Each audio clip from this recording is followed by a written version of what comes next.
guys, welcome to Bastion Time. I am your host, Bastion. This is Nintendo News. Let's get to that news. And something funky is going on with my voice. I'm not sure what that's about, but let's carry on anyway. As you probably have already heard, Nintendo has said, yeah, we're open to movie adaptations. Now, Miyamoto has recently been interviewed, and he has personally said, yeah, we're open to it. As far as whether or not anything is actually going to happen is a whole other story, but as you may know, Nintendo was not too keen on movie adaptations of their stuff after the failure that was the Super Mario Bros. Movie. There have been no Nintendo movie adaptations since then. There have been the cartoons, but I think actually, yeah, one of those cartoons came out after that movie failure.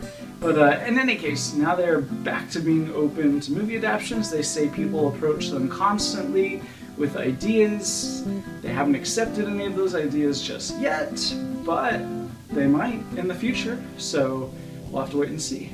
Our next story is pretty interesting, and it happened last week and created a bit of fervor, but I didn't get a chance to talk about it until now, mostly because it's not an announcement so much as it's a patent that came available that people found, unearthed, and basically it's a patent for a new console.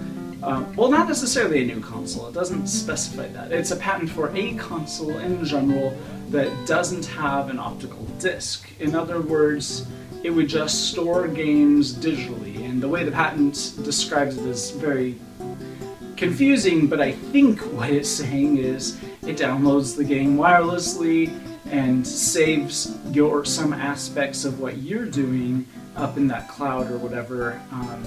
But the important thing to note here is that a patent does not always become a real thing. Nintendo has released a ton of patents over the past decades that have never actually materialized. I mean, one of those patents was a thing that they kept talking about was going to be a real thing, and it still never came out. Back during the Wii's lifespan, there was a thing called a vitality sensor that people first discovered the patent for, and then when asked, Nintendo said, yeah, that's something we're working on, it might come out next year, we don't know. It never came out, and it likely never will come out. So a patent it just means that Nintendo came up with an idea, and they want to make sure that if they choose to use it, nobody else is going to use that particular idea. So, that being said, this patent might not have anything to do with the NX whatsoever, or it might be exactly what the NX is about. We don't know yet. So, the reason why I want to talk about it is because there's a lot of people out there saying, oh, this is what the NX is going to do, and it's like, not necessarily.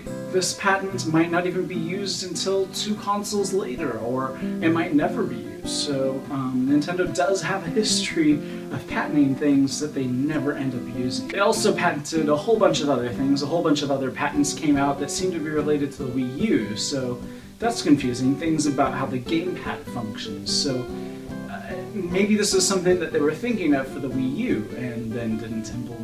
But they also have other weird patents like how scores and achievements are calculated. It's all very interesting. If you want to check that out, there's a link for you down below. And that's it for this episode of Nintendo News. See you guys tomorrow for more news. Bye guys.